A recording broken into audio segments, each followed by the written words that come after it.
천하제일검 제구와 살아만 있어라. 종무장군, 강연의 목소리가 낮게 깔렸다. 대장인을 드리겠소. 황군이 올 때까지 천랑군을 막아주시오. 가슴까지 흘러내린 검은 수염을 쓸어내리던 종무가 고개를 들었다. 장군은 어떻게 하실 겁니까? 나는 어차피 황군의 추격을 받게 될 겁니다. 강연은 창밖을 바라봤다. 어둠 속에서 희미하게 번지는 횃불이 보였다. 죽을 때까지 쫓아오겠지요. 일단은 북쪽으로 갈 겁니다. 그곳에서 상황을 보고 결정하겠소. 그 순간이었다. 나 조순과 일천용사는 장군을 따르겠소. 일천용사의 수장 조순이 벌떡 일어서며 외쳤다. 강연의 눈매가 날카롭게 좁혀졌다. 안 된다. 장군, 일천용사는 양주보성의 핵심이요. 사실 나는 죽으러 가는 겁니다. 일천용사를 죽음으로 몰고 갈 수는 없어. 바로 그때였다. 장군과 함께 가리라. 장군을 버릴 수 없다. 일천용사 만세. 강연 장군 만세. 방 밖에서 터져나온 함성이 벽을 뚫고 밀려왔다. 예상치 못한 소리에 방 안의 모든 이들이 얼어붙었다. 강연의 손이 미세하게 떨렸다. 이것들이 그는 천천히 눈을 감았다. 목구멍으로 뜨거운 무언가가 치밀어 올랐다. 평생을 전장에서 살았다. 동지의 피가 눈앞에서 튀어도 전우의 시신을 밟고 지나가야 할 때도 그는 흔들리지 않았다. 흔들리지 않으려 애썼다. 하지만 지금은 달랐다. 창밖에서 쏟아지는 함성이 그의 가슴을 쥐어짰다. 무거웠다. 견딜 수 없을 만큼 무거웠다. 하지만 동시에 오랫동안 짓눌렀던 외로움이 조금씩 녹아내리는 것 같았다. 강연은 문을 박차고 밖으로 나갔다. 마당에 빼곡히 들어찬 병사들의 얼굴이 보였다. 그들의 눈빛은 성광처럼 번쩍였고 용광로처럼 흔들리지 않았다. 내가 너희를 죽음으로 이끌 순 없다. 강연의 목소리가 떨렸다. 장군, 우리가 원합니다. 죽을지언정 함께하겠습니다. 함성은 더 커졌다. 마치 파도처럼 밀려왔다. 조순이 문 앞에 털썩 주저앉았다. 장군, 그의 목소리가 잠겼다. 우리가 원합니다. 죽을지언정 함께하겠습니다. 강연은 고개를 들었다. 눈앞에 펼쳐진 것은 숫자가 아니었다. 하나하나의 얼굴이었다. 함께 술잔을 기울이던 얼굴, 같이 훈련하며 땀 흘리던 얼굴, 농담을 주고받던 얼굴. 그들과 함께 해온 모든 순간의 무게가 그의 어깨를 짓눌렀다. 이것들이 정말로 강연은 천천히 숨을 들이마셨다. 좋다. 짧은 한마디였다. 하지만 그 안에 담긴 무게는 달랐다. 그렇다면 우리 함께하자. 그의 목소리는 더 이상 떨리지 않았다. 너희와 생사고락을 같이 하겠다. 부관들의 눈가가 붉어졌다. 조순과 일천용사들이 다시 우렁찬 함성을 터뜨렸다. 만세! 만세! 성 밖의 차가운 바람이 그 함성을 싣고 달려갔다. 하지만 성 안의 공기는 화로 곁에 있는 것처럼 뜨거웠다. 강연은 다시 하늘을 바라봤다. 북쪽 하늘이 희미하게 불타는 장광을 띠고 있었다. 이들이 있으면 덜 외로울 것이다. 그 생각이 가슴 깊은 곳에 닷처럼 박혔다. 그날 밤 강연의 결정은 성 안팎으로 퍼져나갔다. 누군가는 남아 국경을 지키기로 했고 누군가는 장군을 따라 북쪽으로 떠날 채비를 했다. 전장의 바람은 차갑게 불어왔다. 하지만 그 냉기 속에서도 사람들의 열정만큼은 꺼지지 않았다. 양주보성의 하늘은 잿빛이었다. 차가운 바람이 깃발을 미친 듯이 흔들어댔고 병사들의 말발굽 소리가 성문 밖까지 울려 퍼졌다. 그 소란 속에서 강연과 곽승일이 마주섰다. 두 거인의 눈빛이 교차했다. 오래된 형제의 정 그리고 이별의 아쉬움이 뒤섞여 있었다. 승일 아우. 강연이 먼저 입을 열었다. 목소리는 낮았지만 무게감이 실려 있었다. 나와 함께 가지 않겠나? 오랜 고민 끝에 꺼낸 말이었다. 곽승일은 미소를 지었다. 하지만 그건 웃음이 아니었다. 슬픔이 담긴 미소였다. 그는 말없이 술잔을 들어 올렸다. 나 혼자라면 잠시 침묵이 흘렀다. 기꺼이 따라갔을 테지요. 술잔을 천천히 기울이며 그가 말을 이었다. 하지만 나에게는 진생을 지켜야 하는 책무가 있습니다. 부디 이해해 주십시오. 강연의 눈동자가 흔들렸다. 고개가 천천히 숙여졌다. 황실에서 끝없이 살수를 보낼 텐데 그의 목소리가 낮게 깔렸다. 혼자서 막아낼 수 있겠는가? 차라리 나와 함께 가는 것이 낫지 않겠나? 형님, 곽승일이 고개를 저었다. 어차피 형님도 추격대에 쫓길 겁니다. 그의 눈빛이 차분하게 가라앉았다. 아마 그들은 우리가 형님과 함께 움직일 거로 생각할 겁니다. 그 틈에 우리는 깊이 숨어 들어가 목숨을 보전하겠습니다. 침묵이 휘돌았다. 바깥에서 북소리가 둔탁하게 울려왔고 군사들의 고함이 공기를 갈랐다. 강현은 씁쓸하게 웃었다. 아, 그는 고개를 들어 하늘을 바라봤다. 그렇겠지. 하지만 너무 아쉽네. 자네와 이렇게 헤어진다면 언제나 다시 만날 수 있으련가. 살아만 있으면 곽승일의 목소리가 단호하게 떨어졌다. 언젠가는 다시 볼 수 있을 겁니다. 그의 눈빛엔 흔들림이 없었다. 죽음이 코앞에 있더라도 그 말만큼은 진심이었다. 강현은 천천히 고개를 끄덕였다. 그래, 살아만 있자. 그것이면 충분해. 잠시 후 성문 밖에서 북소리가 3번 울렸다. 출정의 신호였다. 강현은 말 위에 올라탔다. 조순과 일천 용사들이 그의 뒤를 따랐다. 철갑이 부딪히는 소리가 대지를 뒤흔들었고 먼지 속에서 붉은 깃발이 거칠게 나부꼈다. 곽승일과 진생은 성루 위에 섰다. 두 사람은 말없이 손을 흔들었다. 부디 무사하기를. 삼촌, 진생이 조심스럽게 물었다. 강현 삼촌과 다시 만날 수 있을까요? 곽승일은 대답하지 않았다. 그저 천천히 손을 들어 흔들 뿐이었다. 그의 눈가가 붉게 젖어 있었다. 그래야지. 목소리가 떨렸다. 살아만 있다면 꼭 다시 보게 될 거다. 바람이 세차게 불었다. 먼지 속으로 사라져가는 강현과 일천 용사들의 모습이 점점 작아졌다. 붉은 깃발이 흔들리며 희미해지고 말발굽 소리도 멀어졌다. 곽승일은 한참 동안 그 자리에 서 있었다. 움직이지 않았다. 눈을 떼지 않았다. 그리고 잠시 후 이제 우리도 가자. 그런데 병고가 생겼다. 곽승일과 진생이 막말에 올라타려던 순간이었다. 주위에서 갑옷 소리가 울려 퍼졌다. 양주보성의 군사들이 사방을 포위했다. 뭐 하는 짓이냐? 곽승일이 소리쳤다. 병사들 사이가 갈라지며 한 사람이 걸어 나왔다. 종무 장군이었다. 미안하게 됐소, 곽 장군. 종무의 목소리는 차가웠다. 우리도 살아야 하지 않겠어? 그게 무슨 말인가? 곧 도성에서 군사들이 올 거요. 종무가 천천히 말을 이었다. 그렇게 되면 조금이라도 진무상에게 충성했던 사람들은 다 도륙이 될 것이요. 그러기 전에 우리는 당신들을 잡아서 우리가 국가에 충성하고 있다는 걸 보여줘야 한단 말이요. 곽승일은 크게 웃었다. 하지만 그 웃음엔 분노가 담겨 있었다. 그 알량한 목숨 때문에 명분과 의리, 무사로서의 자존심을 다 버리겠다는 것이냐? 부관 한 명이 앞으로 나섰다. 미안하게 됐어. 집에 노모와 자식들이 있어. 그의 목소리가 떨렸다. 그들을 위해서 어쩔 수 없소이다. 곽승일은 주위를 둘러봤다. 병사들의 수는 대략 100명쯤 돼 보였다. 평소라면 충분히 상대할 수 있는 숫자였다. 하지만 지금은 달랐다. 부상에서 회복된 지 얼마 되지 않았고 게다가 이들은 북방을 지키던 강군이었다. 곽승일이 어찌할 수 있는 상대가 아니었다. 절망감이 몰려들었다. 옆에 선 진생의 얼굴도 하얗게 질렸다. 종무가 사형 선고를 내리듯 말했다. 저들을 잡아라. 만만치 않은 놈들이니 조심해라. 병사들이 창과 칼을 뽑아들었다. 칼날이 햇빛을 받아 번뜩였고 그들의 눈빛은 탐욕으로 뒤덮여 있었다. 끝인가? 곽승일의 손이 부들부들 떨렸다. 바로 그때였다.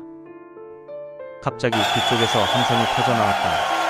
곽승일이 고개를 돌렸다. 믿을 수 없는 광경이 펼쳐지고 있었다.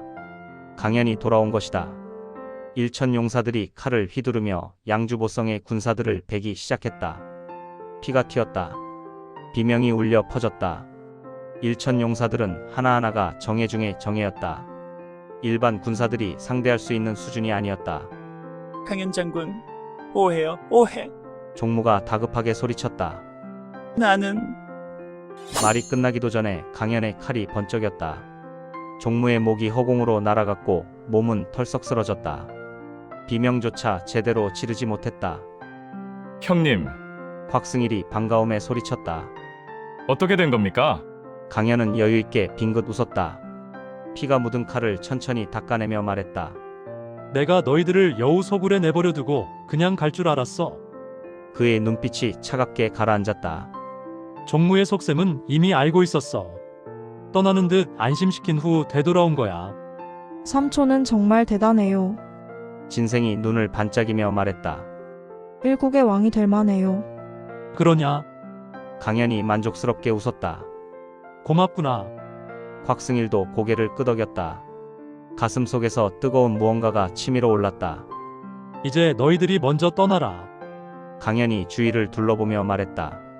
아직 종무의 잔당이 남아있을지도 모르니 우리가 뒤를 지켜주겠다. 고맙습니다, 형님. 곽승일이 깊게 고개를 숙였다. 진생도 말 위에 올라타며 강현에게 인사했다. 두 사람은 서둘러 북쪽으로 말을 몰았다. 강현은 그들의 뒷모습을 바라보며 천천히 칼을 집어넣었다. 살아만 있어라. 잿빛 하늘 아래 곽승일과 진생의 모습이 점점 작아졌다. 강현과 곽승일, 같은 방향을 바라보지만 서로 다른 운명을 향해 걸어가는 두 사람. 멀어지는 발자국을 따라 바람이 길게 울었다. 뭐라고? 삼촌이 일천한테? 황궁 대전이 순식간에 술렁이기 시작했다. 지금 뭐라고 하신 겁니까? 삼천 기병대가 일천 군사한테 거의 전멸당했다고요? 대신들의 목소리가 점점 커졌다. 믿을 수 없다는 표정들이 가득했다. 전령은 땀을 뻘뻘 흘리며 다시 한번 보고했다. 한정 장군의 정예 기병대가 양주 보성의 일천 군사에게 대패했습니다. 거의 전멸 직전까지 갔다고 합니다. 이게 말이 됩니까? 한 대신이 벌떡 일어나며 소리쳤다. 삼천 대 일천인데 어떻게 그런 일이? 그것도 한정 장군의 정예 기병대가 말입니다. 제국 최강의 기병대가 말도 안 돼. 뭔가 잘못 전해진 거 아닙니까? 대전이 완전히 아수라장이 됐다. 그때 한 대신이 떨리는 목소리로 물었다. 그럼 반란입니까? 양주 보성이 반기를 든 겁니까? 순간 대전이 조용해졌다. 모두가 전령의 입만 바라봤다. 전령은 황급히 고개를 저었다. 그건 아닌 것 같습니다. 그게 무슨 말입니까? 한정 장군의 보고에 따르면 그들은 진생공자를 구하기 위해 그랬을 뿐이라고 합니다. 진생? 아, 진무쌍의 아들 말하는 건가? 그렇습니다. 대신들의 표정이 묘하게 변했다. 서로 눈치만 보기 시작했다. 진생을 구하기 위해서라. 그럼 반란은 아니라는 건가? 아니, 하지만 황군을 공격했잖아. 침묵이 흘렀다. 그 순간 누군가가 차갑게 말했다. 그게 더 위험한 겁니다. 모두의 시선이 그쪽으로 쏠렸다. 무슨 뜻입니까? 황명을 거역한 거잖습니까? 그의 목소리가 낮고 단호했다. 진생을 구한다는 명분으로 황씨의 군대를 공격했다는 건 언제든 다시 반기를 들 수 있다는 뜻 아닙니까? 명분만 있으면 언제든 칼을 빼들 수 있는 세력이라는 겁니다. 맞는 말이군. 순간 대전의 공기가 얼어붙었다. 모두 그 말의 무게를 깨달았다. 반란이 아니라는 게 오히려 더 무서웠다. 명분만 있으면 언제든 황실의 칼을 겨눌 수 있는 세력? 그게 지금의 양주보성이었다. 침묵을 깬 건 병부상서였다. 대군을 보내야 합니다. 그의 목소리가 대전 전체를 울렸다. 일천 따위가 감히 황실의 군대를 능욕했습니다. 이런 치욕을 당하고도 가만히 있으면 천하의 웃음거리가 될 것입니다. 맞습니다. 다른 대신이 화를 내며 소리쳤다. 반역의 싹은 빨리 잘라야 합니다. 10,000명, 아니 10만 명을 보내서라도 완전히 짓밟아야 합니다. 양주 보성을 지도에서 지워버려야 합니다. 강경파들이 일제히 목소리를 높이기 시작했다. 대전은 다시 한번 술렁였다. 황제는 옥좌에 앉아 아무 말 없이 그 광경을 지켜보고 있었다. 그때 이부상서가 손을 번쩍 들었다. 잠깐, 그건 너무 성급합니다. 뭐가 성급하단 말입니까? 병부상서가 버럭 소리쳤다. 하지만 이부상서는 침착하게 말을 이었다. 생각해 보십시오. 양주 보성은 천랑국과 맞닿은 최전방입니다. 그게 무슨 만약 우리가 저들과 싸운다면 이부상서의 목소리가 차갑게 가라앉았다. 천랑국이 그 틈을 노리고 쳐들어올 겁니다. 완벽한 어부질이죠. 게다가 막다른 곳으로 몰린 양주보성 군사들이 천랑국과 손을 잡는다고 생각해 보십시오. 순간 대전이 조용해졌다. 모두가 그 말의 무게를 느꼈다. 온건파 대신 하나가 재빨리 거들었다. 맞습니다. 게다가 양주보성 군사들의 사기가 지금 하늘을 찌릅니다. 사기라니? 삼천을 격퇴했다는 자부심으로 똘똘 뭉쳐 있을 겁니다. 지금 싸우면 우리도 피해가 엄청날 겁니다. 강경파 대신이 코웃음 쳤다. 그렇다고 가만히 있자는 겁니까? 아니요. 잘 달래야죠. 달래 반역자들을? 반역의 조짐은 없습니다. 그들도 알고 있을 겁니다. 황명을 정면으로 거역하면 죽는다는 걸요. 온건파 대신이 차분하게 설명했다. 그러니까 진생을 구한다는 명분을 내세운 거 아니겠습니까? 명분이 있으면 황실도 함부로 못 건드리는 거죠. 대신들이 다시 술렁이기 시작했다. 일리는 있군. 하지만 그렇다고 마냥 달래기만 하면 체면이 말이 아닌데. 체면도 중요하지만 실리를 따져야죠. 아니, 그래도 이건 논란은 쉽게 가라앉지 않았다. 강경파와 온건파가 팽팽하게 맞섰다. 서로 한치도 양보하지 않았다. 황제는 점점 짜증이 나는 표정으로 손을 휘 저었다. 아이고 시끄러워. 유광은 어디 있어? 그 순간 대전의 문이 천천히 열렸다. 백발의 노인이 여유롭게 걸어 들어왔다. 어느새 전장에서 돌아왔는지 뒤에는 검은 옷을 입은 도검신이 그림자처럼 따라왔다. 폐하, 신이 늦었습니다. 유광, 진무상을 모함해 죽음으로 몰아넣은 장본인, 황실의 실세 중 실세, 황제조차 함부로 대하지 못하는 절대 권력자. 대신들의 얼굴이 일제히 굳었다. 어떤 이는 고개를 숙였고 어떤 이는 눈길을 피했다. 오 왔어? 마침 잘 됐어. 황제가 반갑다는 듯 손짓했다.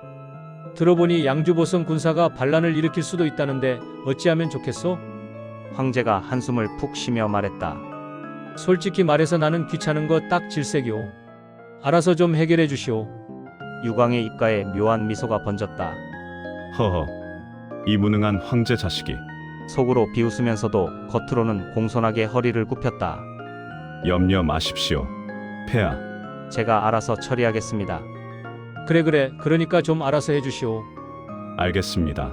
그의 목소리는 부드러웠지만 대전 안의 공기는 서늘하게 식어갔다. 유광이 천천히 대신들을 둘러봤다. 모두가 숨죽이며 그의 다음 말을 기다렸다. 진무상을 죽인 것으로 인해 그가 침착하게 입을 열었다. 그들은 도성에 깊은 앙심을 품고 있을 겁니다. 따라서 언젠가는 손을 봐야 합니다. 이건 확실합니다. 강경파들이 일제히 고개를 끄덕였다. 보십시오. 역시 유광대인께서도 같은 생각이군요. 그들을 그냥 둘 수 없다는 거죠. 하지만 유광이 손을 들어 제지했다. 그러나 지금은 안 됩니다. 순간 강경파들의 얼굴이 굳어졌다. 왜 그렇습니까? 지금이 적기 아닙니까? 유광이 차분하게 설명했다. 이유는 두 가지입니다. 첫째, 저들의 사기가 만만치 않습니다. 대신들이 귀를 쫑긋 세웠다. 삼천을 격퇴했다는 자신감으로 똘똘 뭉쳐있죠. 지금 싸우면 우리 쪽 피해가 예상보다 클 겁니다. 둘째, 그리고 이게 더 중요합니다. 유광의 목소리가 한층 낮아졌다. 천랑국입니다. 그 말에 대전의 분위기가 확 바뀌었다. 대신들의 표정이 일제히 어두워졌다. 천랑국에서 호시탐탐 국경을 노리고 있습니다. 지금도 말이죠. 만약 국경 수비대와 황군이 싸우게 된다면 어떻게 되겠습니까?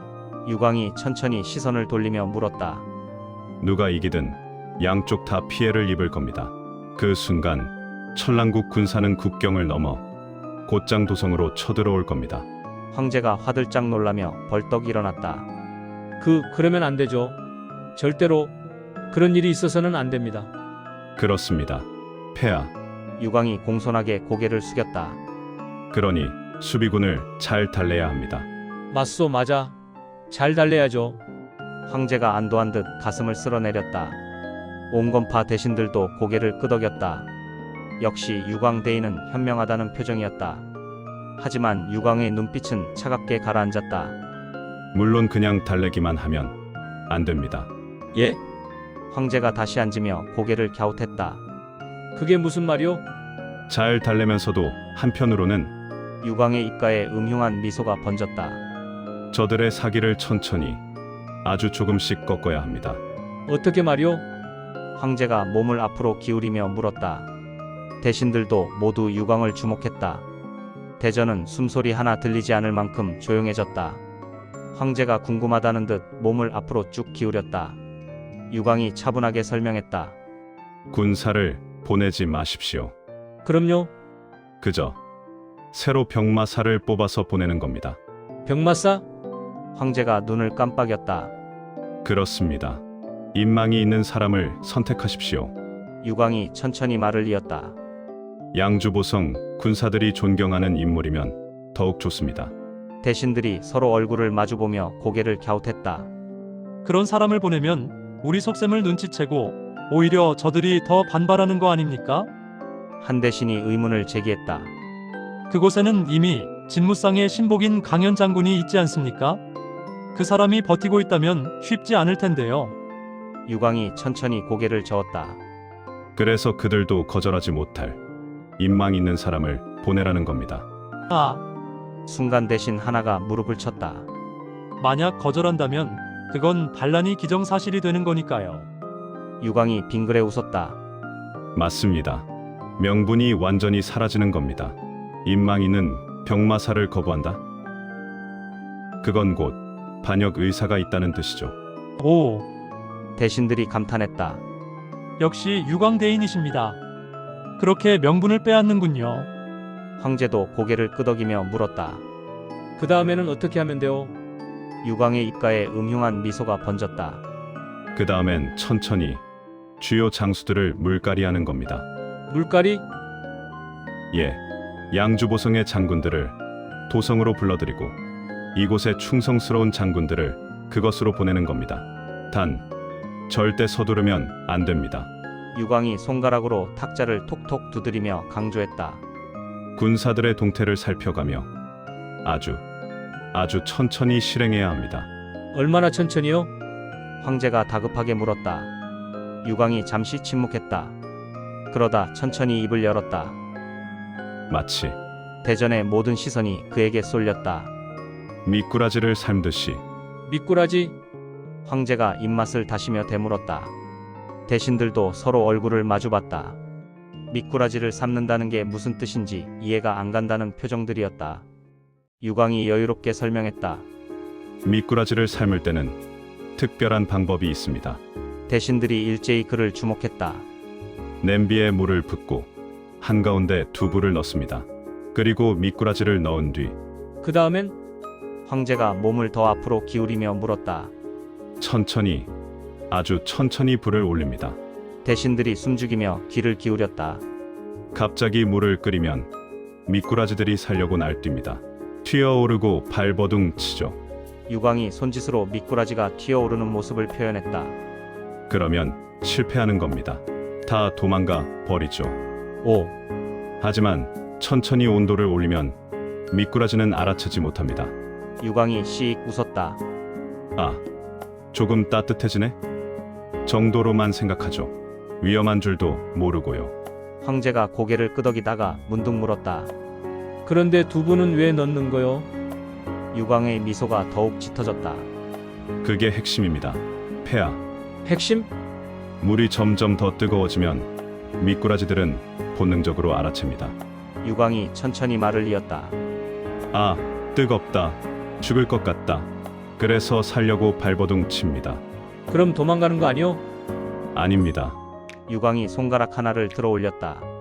그 순간 미꾸라지들은 한가운데 있는 두부 속으로 파고듭니다. 두부 속으로? 황제가 눈을 동그랗게 떴다. 예, 두부 속이 차고 시원하니까요.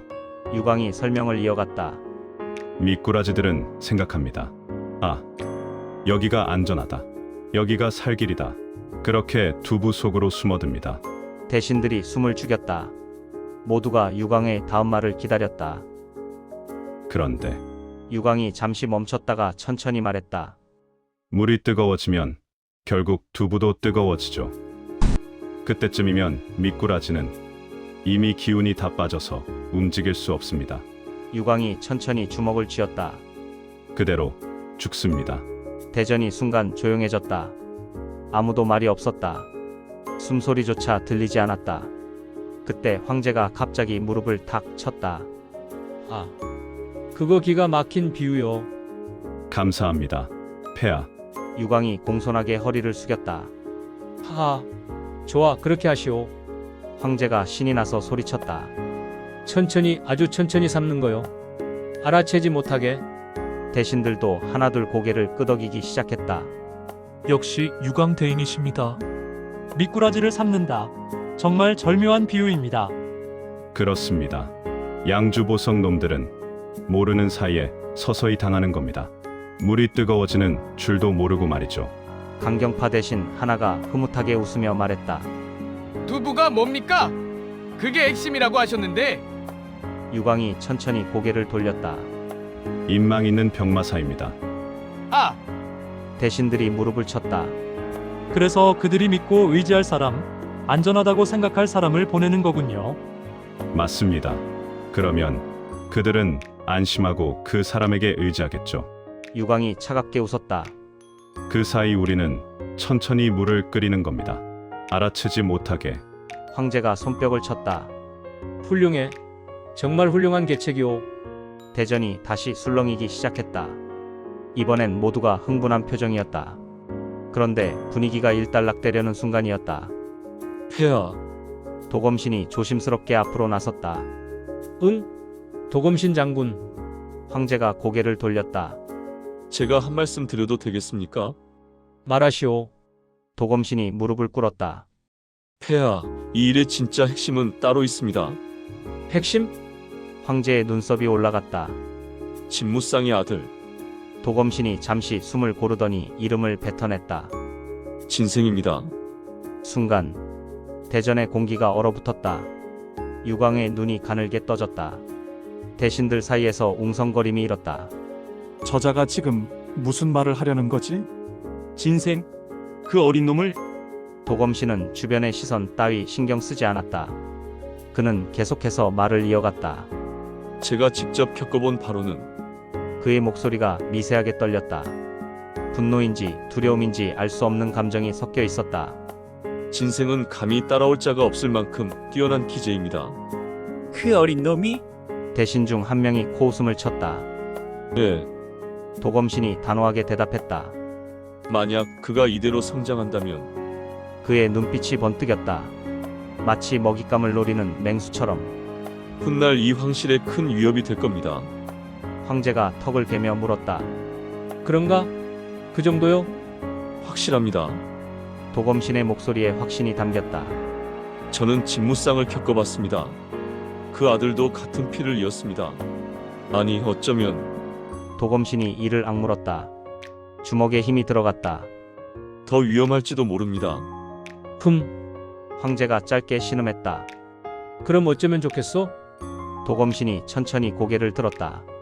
그의 눈에는 광기에 가까운 집념이 서려 있었다. 군사를 보내든지 군사를 보낼 수 없다면 살수를 보내야 합니다. 살수? 그를 지옥 끝까지 쫓아갈 살수가 필요합니다. 도검신의 목소리가 낮고 차갑게 가라앉았다. 마치 얼음장 같았다.